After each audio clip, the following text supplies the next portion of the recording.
A mesa de parto, o leito hospitalar, o carrinho do bebê, a carteira escolar, o carro, o ônibus, o trem, o avião, a agulha de injeção, a cadeira de rodas, a escada rolante, o elevador, a arma, a alça do caixão contém metais. A aliança de casamento contém ouro e cobre. O seu celular, uma infinidade de metais. E o que nos interessa agora é que todos os metais utilizados por nós foram transformados em utensílios por máquinas, ferramentas e gente metalúrgica. O meu trabalho é soldar a embarcação. Trabalho fazendo roscas, parafuso. A minha função é colocar o motor na máquina. Ao vermos esses profissionais trabalhando com segurança, dignidade, estabilidade profissional, condições adequadas de trabalho, felizes, a gente não imagina por quantos problemas a categoria passou para chegar até aqui. Quantas lutas e conquistas fazem parte da história dessa gente. O uso dos metais mudou os rumos da humanidade.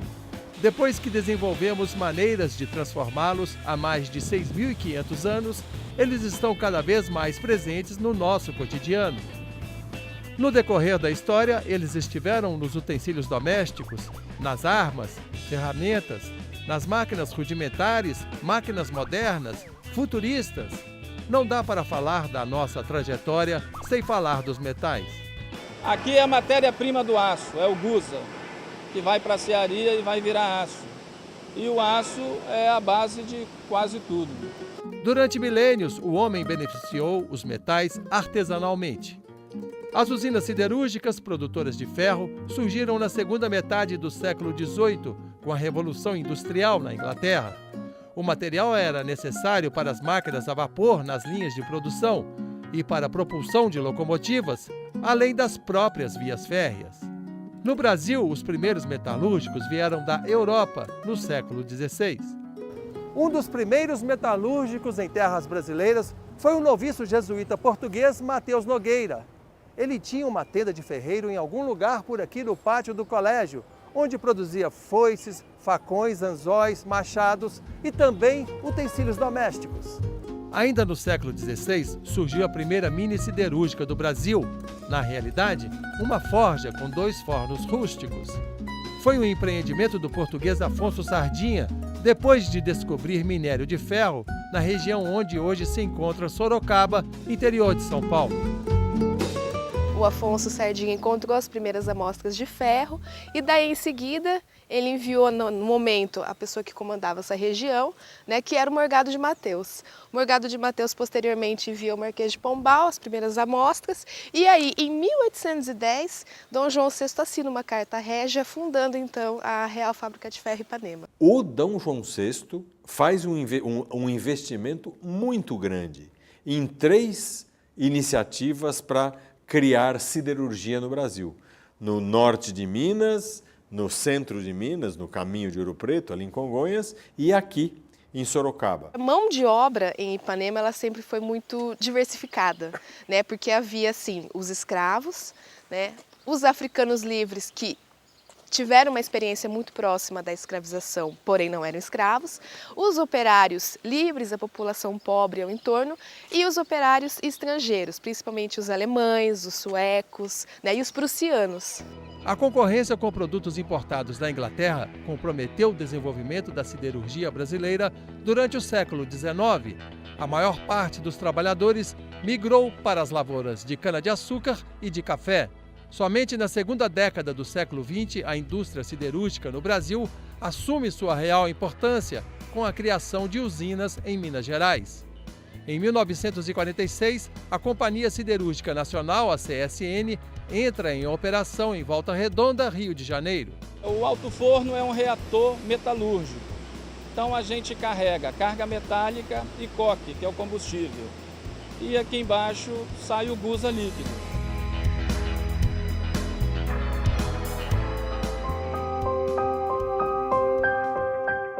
Nos anos 1960, os metalúrgicos, na sua maioria, ainda trabalhavam em condições totalmente inadequadas, sem proteção, expostos a acidentes graves, até fatais. A maioria deles tinha baixa escolaridade e vivia em favelas, cortiços. As indústrias abusavam da categoria, protegidas pelo poder do chumbo. Levantes contra as condições precárias de trabalho e baixos salários eram sufocados pelos governos com violência, extrema se preciso. Um dos mais violentos casos ocorreu em outubro de 1963, em frente à fábrica da Usiminas, em Ipatinga, Minas Gerais. Por causa das más condições de trabalho e revistas invasivas cotidianas, feitas por policiais militares, os trabalhadores fizeram uma manifestação diante da portaria. A resposta veio em tiros de fuzis, 80 mortos. Um deles foi José Isabel do Nascimento, pai de Rossi. Levou um tiro, né, na região lombar, parou do outro lado e veio a falecer 10 dias depois. Mataram um trabalhador de 32 anos, deixaram uma viúva de 25 anos, com 4 filhos e grávida de 7 meses. O gosto pelo sangue se fez presente também depois da ditadura militar. Em 1988, trabalhadores da Companhia Siderúrgica Nacional, a CSN, em Volta Redonda, Rio de Janeiro, fizeram uma paralisação em prol da jornada de 40 horas semanais, reposição salarial, entre outras reivindicações. A polícia militar invadiu a empresa a balas. 3 trabalhadores morreram. Atirando com bala de fuzil, inclusive munição proibida até em guerra. O Exército estocando baioneta contra os trabalhadores e os trabalhadores correram para a linha de trem e se armaram de pedra e apedrejaram o Exército. Barroso teve a cabeça esmagada de porrada. Ridículo isso aí. As reivindicações foram atendidas, mas a perseguição aos trabalhadores perdurou.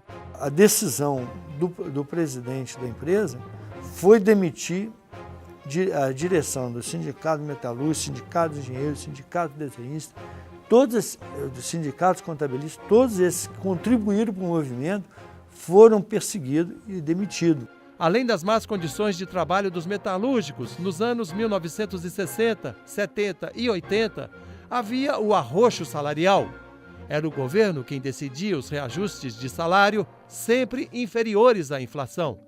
No final da década de 1970, o então Sindicato dos Metalúrgicos de São Bernardo do Campo e Diadema enfrentou a ditadura. Mesmo com a proibição das greves, sob o comando do então presidente do sindicato Luiz Inácio da Silva, o Lula, milhares de metalúrgicos puseram as mangas para fora. Um grito preso na garganta há séculos começava a mudar a relação capital-trabalho no Brasil. Quem é que concorda com a proposta dos patrões? Quem é que quer a greve segunda-feira, meia-noite? A luta da categoria foi importante também em outros estados brasileiros.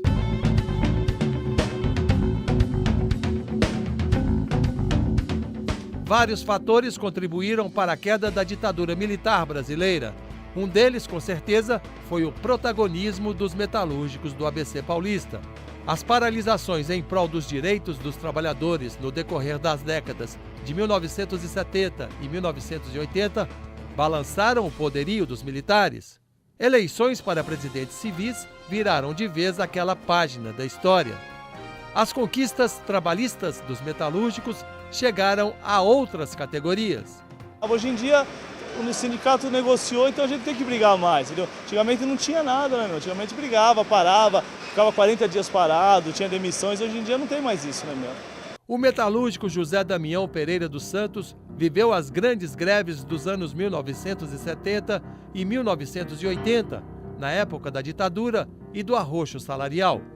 80 foi a maior greve que teve, né? 42 dias. O senhor estava lá na Vila Eu estava lá. Hoje, José Damião curte a vida de metalúrgico experiente ao lado do filho Clóvis, também metalúrgico, e do neto, Danilo, outro profissional da área. Eu fiz gestão da qualidade e fiz usinagem convencional. Aí agora eu tô acabando a escola e ano que vem eu vou cursar tecnologia da produção ou gestão da qualidade na faculdade. Hoje, quando entramos numa fábrica, constatamos a evolução. Os metalúrgicos trabalham com diversos itens de segurança, simples precauções que salvaram a vida de centenas de pessoas no decorrer da história recente da indústria metalúrgica. Nós tínhamos o protetor auricular, tinha a bota com bico de aço, né?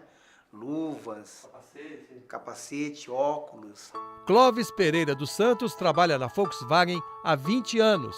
Começou como soldador e hoje está no controle de qualidade. Ele viveu alguns momentos difíceis da indústria automobilística.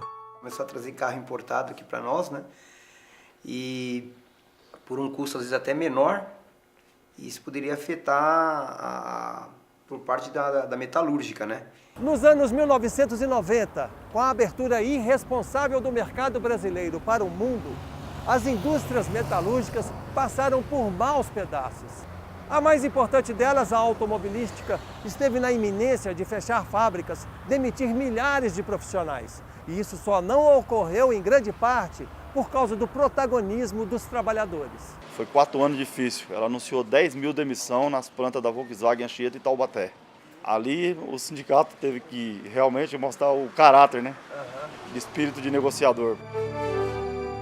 O então Sindicato dos Metalúrgicos de São Bernardo do Campo e Diadema, junto com fabricantes e governo federal, fecharam acordos para viabilizar a indústria de automóveis no país dentro das chamadas câmaras setoriais. Todos os envolvidos fizeram concessões em prol do sucesso. Tudo que a empresa passava para a gente procurava fazer da melhor forma para poder manter o pessoal, ter o pagamento em dia, tudo certinho, senão não tinha jeito de ir para frente. Os esforços da categoria no decorrer da história recente valeram a pena. Embora o mercado de automóveis tenha oscilações, a indústria automobilística brasileira atingiu números recordes a partir dos anos 2000. Você sabia? Em 2002, o Brasil produziu 1.630.000 automóveis. Em 2013, o número de veículos fabricados subiu para 3.740.000, aumento de 230%. Eu fui a primeira mulher aqui, né? Nossa, foi um orgulho.